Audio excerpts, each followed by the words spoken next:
Hello welcome to Indian knowledge university. ఈరోజు విద్య ఉద్యోగ సమాచారం చూసుకుంటే మనకు చాలా విషయాలు రావడం జరిగింది. అదేవిధంగా ఈ వీడియో చూస్తున్న వారు లైక్ చేయడం మాత్రం మర్చిపోవద్దు. మీరు చేసే లైక్ వల్ల ఎడ్యుకేషన్ మరియు ఎంప్లాయ్మెంట్కి సంబంధించి ప్రతి ఇన్ఫర్మేషన్ అందరికీ చేరే ప్రయత్నం జరుగుతుంది.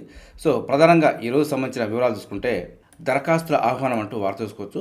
మనకు రాష్ట్ర షెడ్యూల్డ్ కులాల స్టడీ సర్కిల్ హైదరాబాద్ ఆధ్వర్యంలో నిర్వహించనున్న సివిల్ సర్వీసెస్ ఉచిత శిక్షణకు అన్ని జిల్లాల నుంచి అయితే అభ్యర్థులు అయితే ఆన్లైన్లో దరఖాస్తు చేసుకోవాలంటూ కోవడం జరిగింది. సో మీ జిల్లాకు సంబంధించి ఎస్సీ స్టడీ సర్కిల్ అయితే సంప్రదించే ప్రయత్నం చేయండి. లేదంటే మనకు official website SC study circle సంబంధించి అందుబాటులో ఉంది. సో ఒకసారి ఓపెన్ చేసి మిగతా వివరాలకు చూసుకునే ప్రయత్నం చేయండి. దీనికి సంబంధించిన వీడియో కూడా మన ఛానల్ అందుబాటులో ఉంది. సో ఎవరైతే ఎస్సీ విద్యార్థులు ఉన్నారో వాళ్ళు ఖచ్చితంగా సివిల్స్ ప్రిపరేషన్ చేయాలనుకుంటే మనకు ఎస్సీ స్టడీ సర్కిల్ అయితే ఫ్రీగా హైదరాబాద్లో కోచింగ్ ఇస్తుంది. కాబట్టి అవకాశం అయితే ఉపయోగించుకునే ప్రయత్నం చేయండి. అదేవిధంగా మరో పాయింట్ చూసుకుంటే ప్రసార భారతిలో టెక్నికల్ ఇంటర్న్స్ అంటూ వార్త చూసుకోవచ్చు. భారత ప్రభుత్వ సంస్థ ప్రసార భారతి టెక్నికల్ ఇంటర్న్స్ ఖాళీల భర్తీ కోసం అయితే అప్లికేషన్ కోరుతుంది. సో మనకు ఆసక్తి అర్హత గల అభ్యర్థులు ఆన్లైన్ ద్వారా అప్లై చేసుకోవాలంటూ ఇవ్వడం జరిగింది. ఈ పోస్టులను అయితే ఏడాది కాల పరిమితితో భర్తీ చేస్తారంటూ ఇవ్వడం జరిగింది. సో అప్లికేషన్ లాస్ట్ డేట్ అయితే జూన్ 30 వరకు ఉంది. సో మొత్తం పోస్టులు అయితే 421 ఉన్నాయి. ఎలిజిబిలిటీ చూసుకుంటే మనకు పోస్ట్ నర్సరీ నుంచి సంబంధిత ఇంజనీరింగ్ విభాగంలో బ్యాచిలర్ డిగ్రీ లేదా మాస్టర్ డిగ్రీ 2024-25 అకాడమిక్ ఇయర్తో పాటు గ్రాడ్యుయేషన్ లేదా పోస్ట్ గ్రాడ్యుయేషన్ పూర్తి చేసిన వారు అర్హులు అంటూ ఇవ్వడం జరిగింది. సో మనకు 2024-25లో డిగ్రీ కానీ లేదంటే పోస్ట్ గ్రాడ్యుయేషన్ కానీ పూర్తి చేసిన వారు అప్లై చేసుకోవచ్చు అంటూ చూసుకోవచ్చు. వయో పరిమితి మాత్రం 30 ఏళ్ళు మించకూడదు. అదేవిధంగా ఎస్సీ ఎస్టీ ఓబీసీ వారికి అయితే కొంత మినహాయింపు ఉంటుంది. సో మనకు ఆన్లైన్ దరఖాస్తుకు చివరి తేదీ అయితే జూన్ 30 వరకు ఉంది. సో ఇంట్రెస్ట్ వారైతే అప్లై చేసుకునే ప్రయత్నం చేయండి. స్టైఫండ్ మాత్రం నెలకు 25,000 ఇస్తారంటూ చూసుకోవచ్చు. సెలక్షన్ ప్రాసెస్ అయితే రాత పరీక్ష మరియు ఇంటర్వ్యూ ద్వారా ఉంటుందంటూ ఇవ్వడం జరిగింది.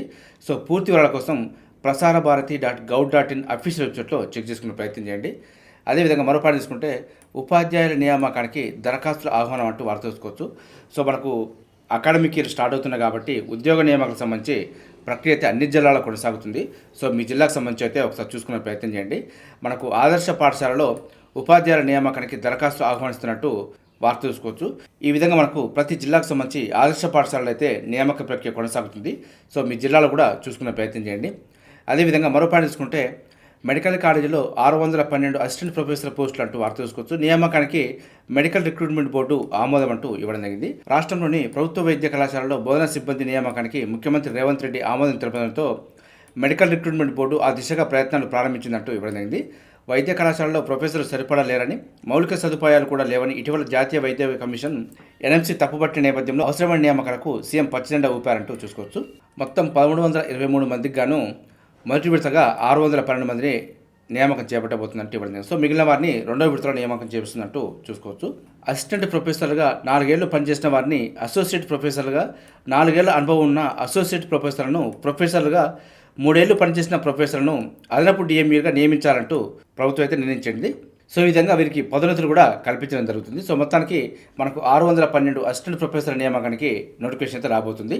అదేవిధంగా మిగిలిన పోస్టులకు సంబంధించి కూడా మీకు అప్డేట్ సమాచారం అందించే ప్రయత్నం చేస్తాను. అదేవిధంగా మరో పాయింట్ చూసుకుంటే భారతీయుల తరలింపు కోసం ఆపరేషన్ సింధు అంటూ వార్త చూసుకోవచ్చు. మనకు భారత్ పాక్ యుద్ధ నేపథ్యంలో ఆపరేషన్ సింధూర్ కొనసాగించడం జరిగింది. అదేవిధంగా ఇరాన్లో చిక్కుకున్న భారతీయులను ఆపరేషన్ సింధు పేరిట తీసుకొస్తామంటూ భారత సర్కార్ బుధవారం ప్రకటించిందంటూ చూసుకోవచ్చు. ఇది ఇరాన్లో చిక్కుకున్న భారతీయులను తీసుకురావడం కోసం ఆపరేషన్ సింధు అనే విషయం అయితే గుర్తుపెట్టుకోండి. మన కరెంట్ అఫేర్లో భాగంగా ఎగ్జామ్లో అయితే ఆపరేషన్ సింధు 2 ఇవ్వడంతో కొంత కన్ఫ్యూజ్ గురయ్యే అవకాశం ఉంటుంది. సో ఇరాన్లో చిక్కుకున్న భారతీయులు తీసుకురావడానికి ఆపరేషన్ సింధు అనే విషయం అయితే గుర్తుంచుకోండి.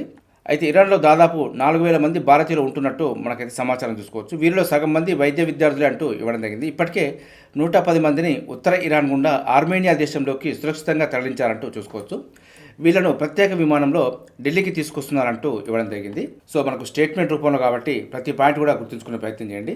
అదేవిధంగా మరో పాయింట్ చూసుకుంటే కబుర్ల దేవతకు కేంద్ర బాల సాహిత్య పురస్కారం అంటూ వార్త చూసుకోవచ్చు.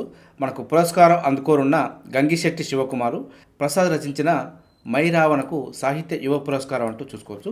24 భాషల ఉత్తమ రచనలకు గాను కేంద్ర సాహిత్య అకాడమీ పురస్కారాలను అయితే ప్రకటించింది. తెలుగు భాషకు సంబంధించి పొట్టి శ్రీరాములు నెల్లూరు జిల్లా రావూరు గ్రామానికి చెందిన గంగిశెట్టి శివకుమార్ రచించిన కబుర్ల దేవత స్టోరీకి కేంద్ర బాల సాహిత్య పురస్కారం లభించగా, విశాఖపట్నం జిల్లా వాడరాంబిల్లి గ్రామానికి చెందిన ప్రసాద్ సూరి రచించిన మైరావణ నవల సాహిత్య యువ పురస్కారానికి ఎంపికైనట్టు సాహిత్య అకాడమీ ఒక ప్రకటనలో పేర్కొందంటూ ఇవ్వడం జరిగింది. పురస్కార గ్రహీతకు జ్ఞాపికతో పాటు 50,000 నగదులు అందజేస్తారంటూ కూడా చూసుకోవచ్చు. సో మనకు కరెంట్ అఫైర్ల భాగంగా దీని గురించి కూడా చూసుకునే ప్రయత్నం చేయండి. అదేవిధంగా మనకు ఇంజనీరింగ్లో పాత ఫీజులు అంటూ వార్త చూసుకోవచ్చు.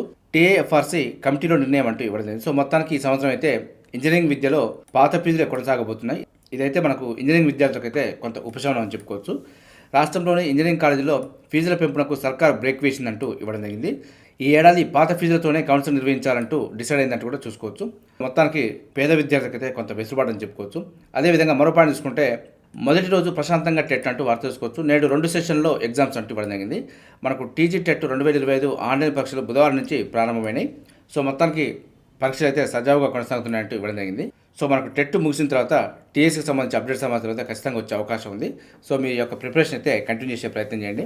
అదేవిధంగా మరో పాయింట్ తీసుకుంటే మనకు ఎంటెక్ వైపు గ్రాడ్యుయేట్ చూపు అంటూ వార్త ఇవ్వడం జరిగింది. ఉన్నత విద్య పట్ల ఇంజనీరింగ్ విద్యార్థుల ఆసక్తి, పలు కంపెనీల్లో ఎంటెక్ పూర్తి చేసిన వారికి ప్రయారిటీ, స్కిల్ ఉన్న పీజీ లేకపోవడంతో వేతనంలో మార్పులు, ఉన్నత విద్యతో ఉజ్వల భవిష్యత్తు అనే అభిప్రాయం వచ్చిందంటూ వార్త తెలుసుకోవాలి. మొత్తానికి బీటెక్ తోటి మీకు ఉద్యోగం రాకపోతే ఖచ్చితంగా ఎంటెక్ చేసే ప్రయత్నం చేయండి. సో ఉద్యోగం వచ్చిన వారు డిస్టెన్స్లో కూడా ఎంటెక్ చేసుకునే అవకాశం ఉంది. సో కాబట్టి అకాడమిక్ ఇయర్ వెయిట్ చేయకుండా ఉద్యోగ అవకాశం రాకపోతే మాత్రం ఖచ్చితంగా ఎంటెక్ చేసే ప్రయత్నం చేయండి.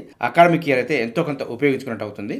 క్వాలిఫికేషన్ పెంచుకోవడంతో మరే రంగంలోనైనా ఉపాధి అవకాశం దొరికే అవకాశం ఉంటుంది. కాబట్టి సో ఖచ్చితంగా ఉన్నత విద్యను అయితే చేసే ప్రయత్నం చేయండి.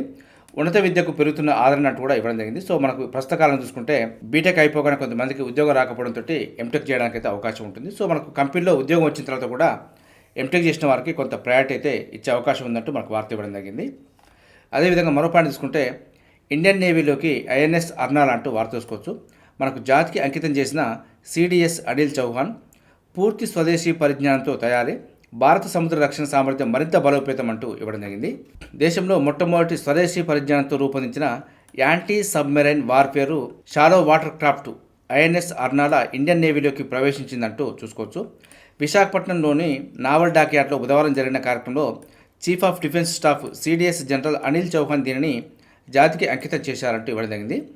సీనియర్ నేవీ అధికారులు సైతం ఈ ప్రోగ్రాంలో పాల్గొన్నారంటూ చూసుకోవచ్చు. తీర ప్రాంత నిస్సార జలాల్లో నీటి అడుగున ముప్పులను ఎదుర్కోవడానికి భారత నావికా దళానికి ఇది ఎంతో ఉపయోగపడుతుందంటూ ఇవ్వడం జరిగింది.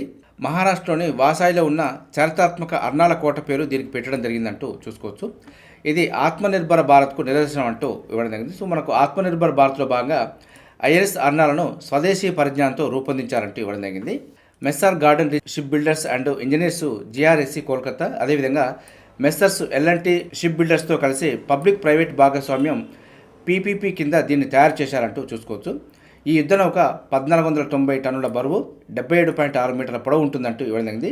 ఇది డీజిల్ ఇంజిన్, వాటర్ జెట్ కలయికతో నడిచే భారత నావికా దళంలో ఇది అతిపెద్ద యుద్ధ నౌక అంటూ కూడా ఇవ్వడం జరిగింది. ఇది నిఘా, తీర ప్రాంత భద్రత, శోధన మరియు రక్షణ, భూగర్భ తీర ప్రాంతాల్లో తక్కువ తీవ్రత గల సముద్ర కార్యకలాపాలను చేపట్టగలదంటూ ఇవ్వడం జరిగింది.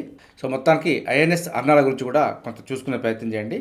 సో ఒకప్పటిలాగా డైరెక్ట్ పాయింట్ అడిగే అవకాశం లేదు, స్టేట్మెంట్ రూపంలో. కాబట్టి దీనికి సంబంధించిన పూర్తి వివరాలు కూడా ఖచ్చితంగా గుర్తుంచుకునే ప్రయత్నం చేయాలి. అదేవిధంగా మరో పాయింట్ చూసుకుంటే మనకు మిషన్ భగీరథ సమస్యలపై కొత్త టోల్ ఫ్రీ నెంబర్ అంటూ చూసుకోవచ్చు. 1916 అయితే ఏర్పాటు చేయడం జరిగింది.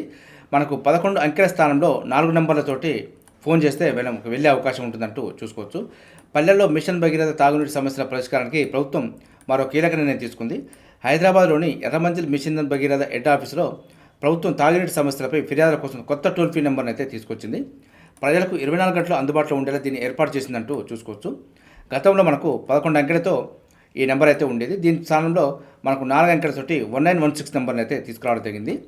ఈ నెంబర్ అయితే ఈజీగా గుర్తుంచుకోవచ్చు, అదేవిధంగా ఫోన్ చేయడానికి కూడా ఈజీగా ఉంటుందంటూ దీన్ని అయితే తీసుకురావడం జరిగింది. సో కరెంట్ అఫైర్లో భాగంగా గుర్తుంచుకునే ప్రయత్నం చేయండి. అదేవిధంగా శుభాంశు అంతరిక్ష యాత్ర మళ్లీ వాయిదా అంటూ వార్త తెలుసుకోవచ్చు. మన భారత వ్యోమగామి శుభాంశు శుక్ల అంతరిక్ష యాత్ర మరోసారి కూడా వాయిదా పడిందంటూ చూసుకోవచ్చు. జూన్ 19న జరగాల్సిన ఈ ప్రయోగం జూన్ 22కు వాయిదా పడిందంటూ ఇవ్వడం జరిగింది. సో ఇప్పటికే పలుమార్లు వాయిదా పడింది. మరి ఇప్పటికి కూడా కొనసాగుతుందా లేదా అనేది ముందు అప్డేట్ అయితే చూసే ప్రయత్నం చేద్దాం. మరో పాయింట్ చూసుకుంటే ప్రపంచ పారా అథ్లెటిక్స్ బ్రాండ్ అంబాసిడర్గా కంగనా అంటూ వార్త చూసుకోవచ్చు. ప్రపంచ పారా అథ్లెటిక్స్ ఛాంపియన్షిప్నకు ప్రముఖ నటి పార్లమెంటు సభ్యురాలు కంగనా రనౌత్ బ్రాండ్ అంబాసిడర్గా వ్యవహరించనున్నారంటూ ఇవ్వడం జరిగింది. సో ఈ ఏడాది సెప్టెంబర్ 26 నుంచి అక్టోబర్ 5 వరకు భారత్తో జరిగే ఈ టోర్నీలో 100కు పైగా దేశాలు బరిలో దిగనున్నాయి. భారత పారా అథ్లెట్లు ప్రతిరోజు చరిత్రను తిరగరాస్తున్నారంటూ మరొక పాయింట్ కూడా ఇవ్వడం జరిగింది. సో వారికి మద్దతు ఇవ్వడం కోసం పారా క్రీడల పట్ల అవగాహన పెంచడంలో సహాయపడటానికి గౌరవంగా భావిస్తున్నారంటూ మనకు వార్త కూడా చూసుకోవచ్చు. సో మొత్తానికి ప్రపంచ పారా అథ్లెటిక్స్ బ్రాండ్ అంబాసిడర్గా కంగనా రనౌత్ను నియమించడం జరిగింది. అదేవిధంగా మరో పాయింట్ చూసుకుంటే 10-12 తరగతులకు కామన్ బోర్డు ఏర్పాటు చేసుకున్నట్టు మన కేంద్ర ప్రభుత్వం అయితే సూచించింది. ఆంధ్రప్రదేశ్, తెలంగాణ సహా 7 రాష్ట్రాలకు కేంద్ర విద్యాశాఖ సూచన అంటూ ఇవ్వడం జరిగింది. పరీక్షల్లో విద్యార్థుల ఫెయిల్ శాతం అధికంగా ఉన్న 7 రాష్ట్రాలు 10-12 తరగతులకు కామన్ బోర్డును ఏర్పాటు చేసుకోవాలంటూ కేంద్ర విద్యాశాఖ అయితే సూచించింది.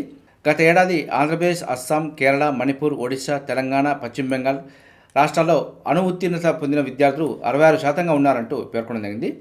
దీంతో 10-12 తరగతులకు ఉమ్మడి బోర్డును ఏర్పాటు చేసుకోవడం ద్వారా ఉత్తమ ఫలితాలను సాధించవచ్చంటూ కేంద్ర విద్యాశాఖ అయితే పేర్కొనడం జరిగింది. దీని గురించి కూడా కొంత చూసుకునే ప్రయత్నం చేయండి. అదేవిధంగా మరోపాటు తీసుకుంటే సైన్స్లో రాణించడానికి సిఎస్ఆర్ నెట్ అంటూ వార్త చూసుకోవచ్చు. ఎవరైతే సైన్స్ సబ్జెక్టులో పీజీ పూర్తి చేస్తారో వారైతే ఈ సిఎస్ఆర్ నెట్ అయితే రాసుకోవడానికి అవకాశం ఉంటుంది. సైన్స్ సబ్జెక్టులో పరిశోధన చేయడానికైతే ఈ ఎగ్జామ్ అయితే చాలా ఉపయోగపడుతుంది. దీనికి మనకు ఫెలోషిప్ కూడా ఇవ్వడం జరుగుతుంది. సైన్స్ సబ్జెక్టులో పీజీ చేసిన వారు ఖచ్చితంగా అప్లికేషన్ చేసుకొని రాసుకునే ప్రయత్నం చేయండి. ఆన్లైన్ దరఖాస్తుకు చివరి తేదీ జూన్ 23 వరకు అంటూ ఇవ్వడం జరిగింది. జనరల్ కేటగిరీ వాళ్ళకైతే 1150 రూపాయల fees, general EWS, OBC non criminal వాళ్ళకైతే 600 రూపాయలు, ఎస్సీ ఎస్టీ దివ్యాంగులు థర్డ్ జెండర్లకైతే 325 రూపాయలు అంటూ ఇవ్వడం జరిగింది. ఎగ్జామ్ వచ్చి మనకు జూలై 26, 27, 28 తేదీల్లో కండక్ట్ చేయడం జరుగుతుంది. మరింత సమాచారం కోసం csrnet.nta.ac.inలో చెక్ చేసుకునే ప్రయత్నం చేయండి. అదేవిధంగా మరోపాటు తీసుకుంటే హెచ్పీసీఎల్లో 372 కొలువులు అంటూ వార్త చూసుకోవచ్చు. ముంబైలోని హిందుస్థాన్ పెట్రోలియం కార్పొరేషన్ లిమిటెడ్ అయితే 372 ఉద్యోగాలకు నోటిఫికేషన్ రిలీజ్ చేయడం జరిగింది. మనకి ఇందులో చాలా రకాల ఉద్యోగాలు అయితే అందుబాటులో ఉన్నాయి. ఒకసారి వాటికి సంబంధించిన అర్హతలను అయితే చూసుకునే ప్రయత్నం చేయండి. ఆన్లైన్ దరఖాస్తుకు చివరి తేదీ జూన్ 30 వరకు ఉంది. సో ఉద్యోగ అనుభవం ఉన్న వారికి అయితే చివరి తేదీ జూలై 15 వరకు ఉంది. సో పూర్తి వివరాల కోసం అయితే hindusthanpetroleum.com అఫీషియల్ వెబ్సైట్లో చెక్ చేసుకునే ప్రయత్నం చేయండి. చూసారుగా, ఇది ఈరోజు సంబంధించి విద్యా ఉద్యోగ సమాచారం. ఇదే విధంగా మన ఛానల్ అయితే ప్రతిరోజు మార్నింగ్ రావడం జరుగుతుంది. వీటితో పాటు అడ్మిషన్ నోటిఫికేషన్స్ మరియు రిక్రూట్మెంట్ నోటిఫికేషన్ సంబంధించి కూడా మీకు ఎప్పటికప్పుడు అప్డేట్ సమాచారం అయితే అందించే ప్రయత్నం చేస్తున్నాను. మన ఛానల్ చూస్తున్న వారు సబ్స్క్రైబ్ చేసుకుని ఫాలో అవుతూ ఉండండి. ఈ వీడియో నచ్చితే లైక్ చేయండి, షేర్ చేయండి, సబ్స్క్రైబ్ చేసుకోవడం మాత్రం మర్చిపోద్దు. Have a nice day.